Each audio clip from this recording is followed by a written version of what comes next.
I've been way overcommitted lately. I've had a hard time setting boundaries and creating space, and there just also hasn't been that much time to come out and enjoy nature. I'm out here today to underdo it, to just enjoy nature, to do what I love to do, to park myself in front of things like this and just soak it in. So I appreciate you coming along for this one, and I hope you enjoy the episode.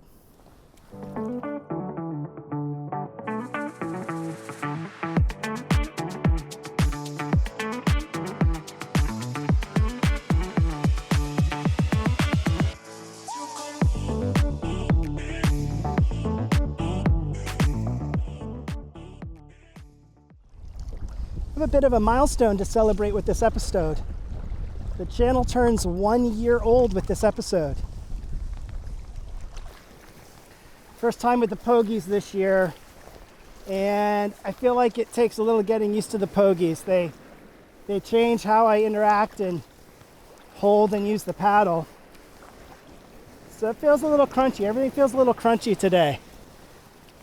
Everything feels a little puffy underneath the dry seat with all the extra clothing, but we'll get there. I'm going to put in a little bit of a shift here just to get the body moving and wake everything up and stretch out.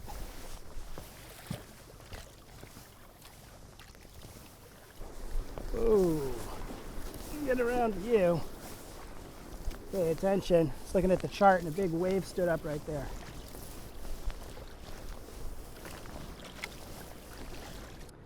Cadillac Mountain in the distance on the other side of Frenchman Bay, and Champlain Mountain in front of it. It looks like there's little speckles of white on top of Cadillac Mountain too. I wonder if it caught a little bit of snow. There was snow inland a couple of days ago. Didn't really stick on the shore here on the coast, but maybe at the top of Cadillac Mountain it did. Cool, let's go check out Turtle Island. Turtle is the largest island in this group. It sits at the southernmost point of this little chain of islands off of Winter Harbor. In like 1880, 1885, something like that, 1883, they were trying to turn the south side of the island into a destination picnic spot. They would take people by steamer from Bar Harbor or Winter Harbor, which are huge tourist attractions and still are, but they were that back then as well. And they would try to take people out to have a picnic on a rustic Maine island. It's during the Spanish-American War. There was a gun embankment placed there to try to protect Frenchman Bay. I don't know what the U.S. was worried about the Spanish doing in Frenchman Bay. It's not really the mouth of any like major rivers. Apparently trading ports were probably pretty important, but yeah, there was a gun embankment on Turtle Island to protect the harbor. It's funny how things change and they get lost to time and history, and someone owns an island and tries to do a thing with it, or, you know, in the case of the gun embankments, the government tries to do something with it. It's just interesting how so many things have happened on these islands. They look pristine and rustic as I'm looking at a cabin in front of me here, a little bit more modern, but you know, there's nothing on Turtle Island to speak of anymore, and there's also this rich history, and that's just like European American history, let alone the native histories of this island, which, you know, unfortunately mostly lost to time.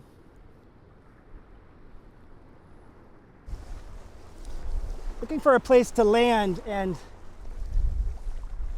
the waves aren't breaking bad here. It's just very steep, which is more just a pain in the butt of like getting your boat up high enough and not having it seal launch itself back into the water.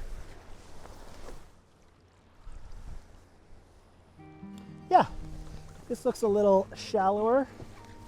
Let's give this a go.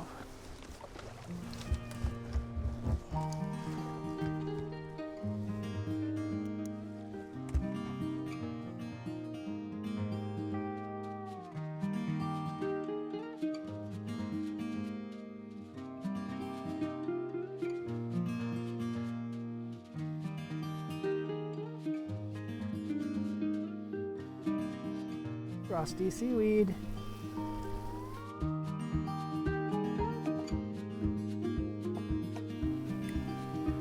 Hello.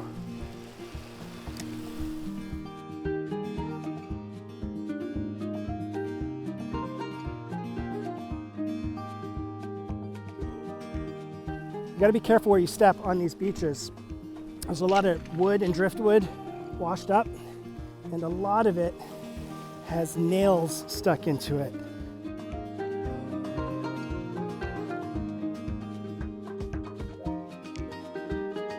Ironbound, long porcupine, bald porcupine, just at the edge there, Cadillac Mountain.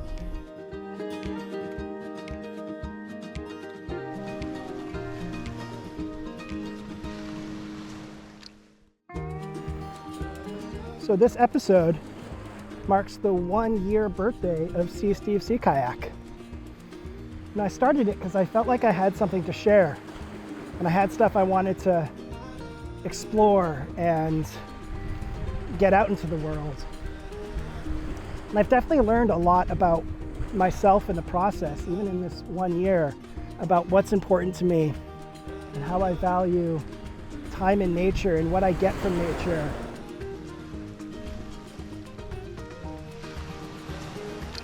I've got so much gratitude for all of you watching. It blows me away when someone from another part of the country, another part of the world, just says, I felt like I was there with you.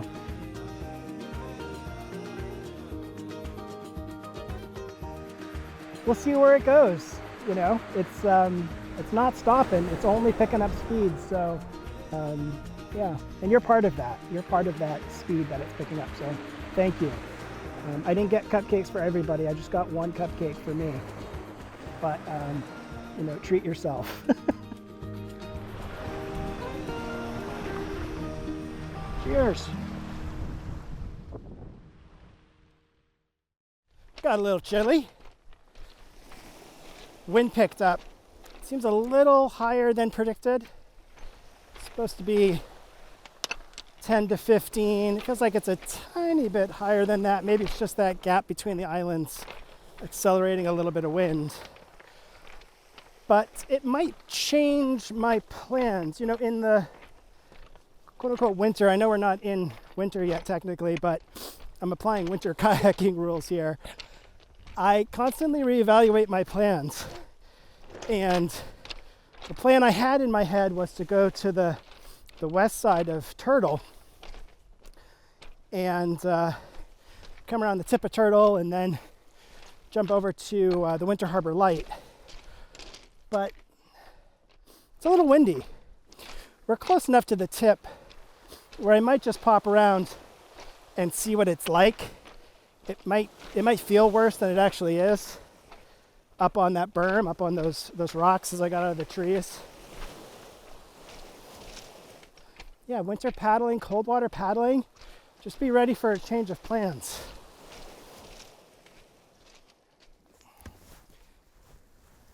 Okay, cupcake is consumed. That sugar rush pushed me on for the next hour or so. It's more sugar than I usually eat. Woo! Here we go. I'm going to try my luck on the west side of Turtle Island and see what it looks like on the windy side, on the exposed side. And if I don't like what I see, I'll just turn around and go the other way. But I think there'll be some interesting features on that side, which I would like to see. Goodbye, beach. Let's call it Birthday Beach. I didn't get the blast of wind I expected to get coming around the island.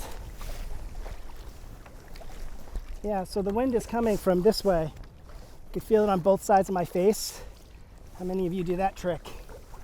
So I'm not protected by anything. I should be feeling it. I'm warming up a bit, but my toes are still cold. Just getting in and out of the water really zaps the heat out of your toes. Got extra socks on, and you know, one tip I might have if you are going to do winter paddling and you wear a dry suit is for the winter, find yourself a pair of shoes that's a size bigger. That way you can get, or a half size anyway, that way you can get bigger socks on and try to protect yourself a little bit from the cold of your feet. Not moving very much in the boat, sitting on the cold floor, you know, the cold hull of the kayak, or getting in and out of water. If it was really cold, I have have those like insulated or like the heat pads, but for your feet, you know, the inserts, the heating inserts for your feet. Those are nice. But yeah, toes definitely get cold.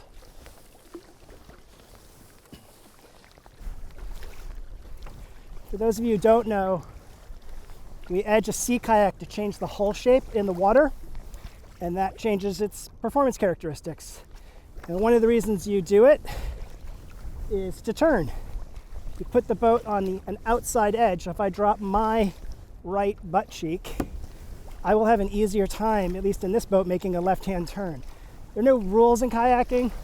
Your kayak may be different. It's a pretty common experience that we drop the outside edge to turn the opposite way.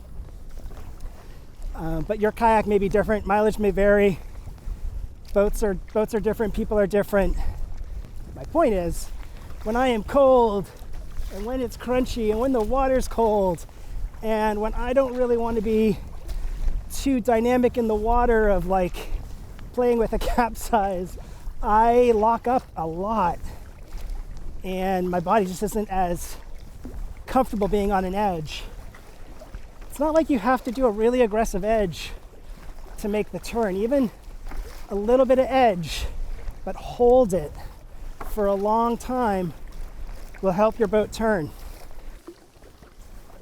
Anyway, a little bit on edging as I'm now on the west side of Turtle, and it's lovely. It's nice. Not as blustery as I expected.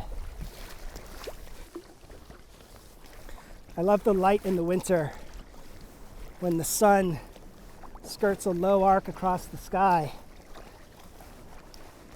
where morning seems to take a while and evening seems to take a while as the sun is so low on the horizon.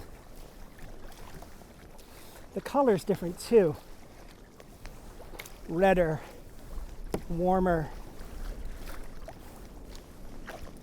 Trying not to squint. I didn't want to wear a baseball hat. I wanted a beanie, but high likelihood of squinting even with the sunglasses. It's my first time along this side of the island, and I don't have a good sense of where the ledges are. There are absolutely ledges. There's stuff breaking. I don't know if I'll be able to go in between it and the island or to the outside of these breakers, but it is noisy. Okay, first set of breakers navigated. I've got another set in front of me off the point. Those are pretty gnarly.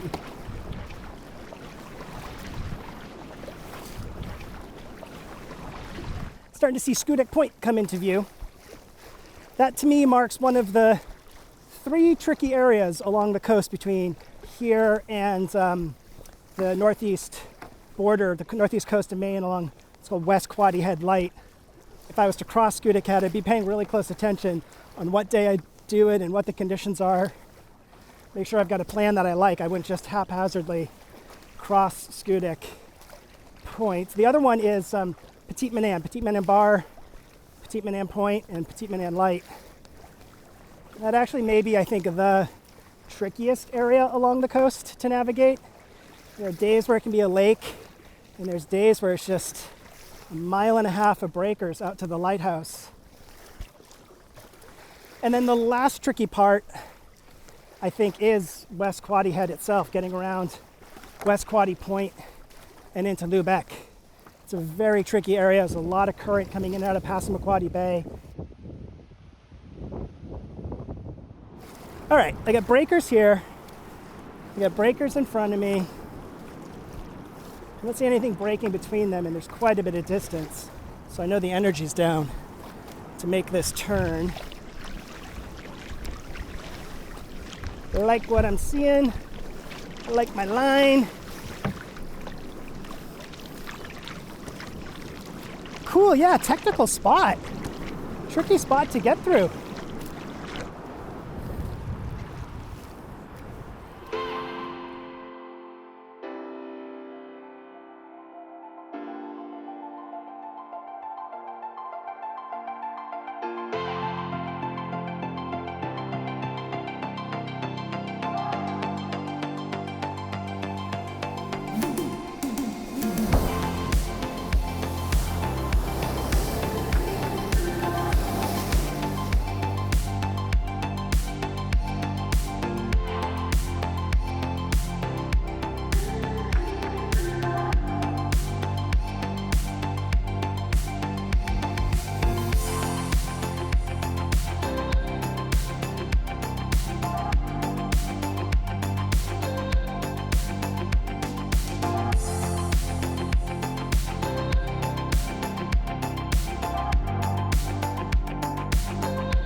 What's the lesson?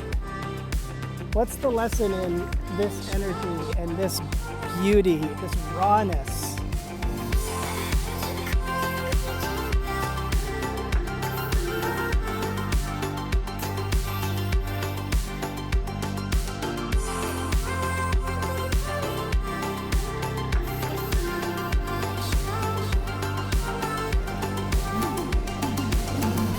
Woohoo! Yeah!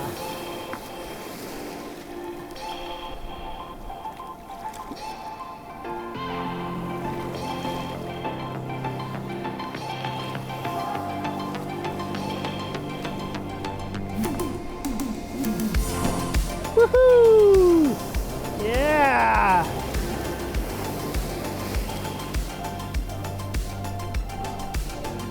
Ah, feels great.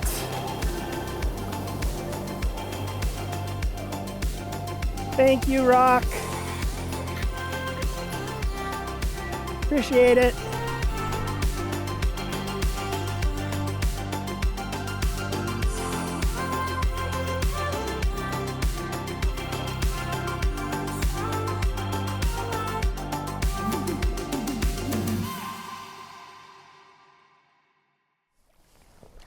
So once we hit Mark and the Lighthouse, there's another little island right next to Mark called Ned, and then we'll make our way back towards the point of Grindstone Neck and make our way back towards the landing. Absolutely the wrong time of year to really succeed at this. And that's okay. I used to fish quite a bit with my dad on lakes and ponds. It's been years since I've fished. But on my British Columbia trip, I was just absolutely amazed at Justine Kragavin's skill, our guide for that trip. Not only just as a leader on the water, but sheer fishing. We ate like kings and queens. And it kind of blew my mind, if I'm honest, of what might be possible. So I just want to start exploring what it's like jigging from a sea kayak. I think it'll be a challenge if I catch something. I don't see any seals, so I know I'm not going to catch a seal.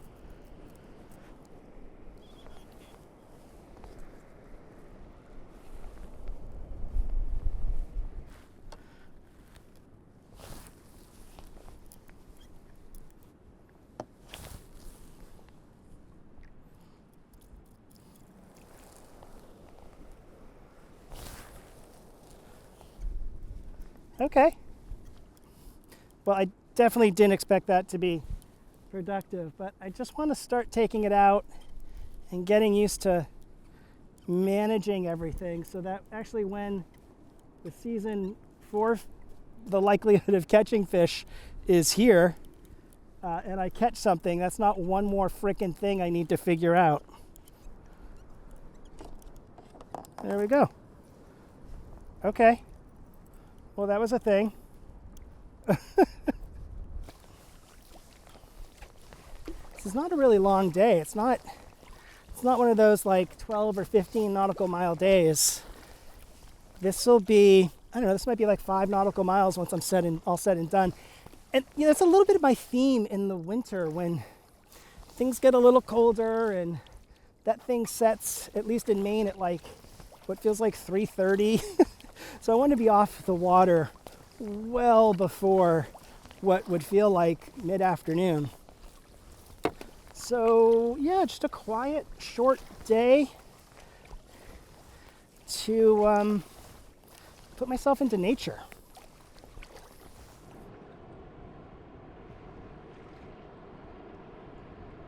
Would you be a lighthouse keeper? I would totally be a lighthouse keeper, given that there are no like Willem Dafoe type characters floating around. But yeah, there's something about that really calls to me. The side of Ned is really pretty. It's got that fractured geometric rock that I think Schoodic is known for. Interesting little nooks and crannies to explore. Nothing big to really get into. There's a couple of slots that are pretty wide, but it's getting a little late in the day, so I'm a little bit more focused on getting back. But yeah, good job, Ned.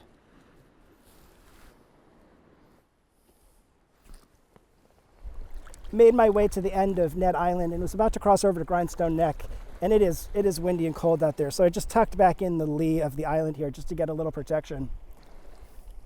So I was thinking about, like, what have I learned on this channel as we're celebrating the 1-year anniversary of Sea Kayak with this episode? And also thinking about today, like, what did today teach me? What did I learn out here today? And it was definitely one of those, it's about the journey, not the destination. That's what today was, and that's really what I'm trying to make the channel be. I'm trying to take you on these adventures and these journeys and help bring you to places that you might not be able to get to, at least not right now. And I lose sight of that. Like, it's the journey and not the destination, and I get all tied in knots of, like, where am I gonna film my next episode, and what am I gonna do, and what cool thing am I gonna... And I got to remember it's about the journey. So, yeah. Well, thanks for being on this journey with me today. I hope you enjoyed it. Hope you picked up some tips on not stepping on a nail on a board on a beach or edging in your kayak. Throw some things in the comment. Let me know what you thought about the episode. As always, I hope you enjoy your adventures, whatever they are. Thank you so much for following this adventure. And until next time, safe paddling. All right, everybody. Bye-bye.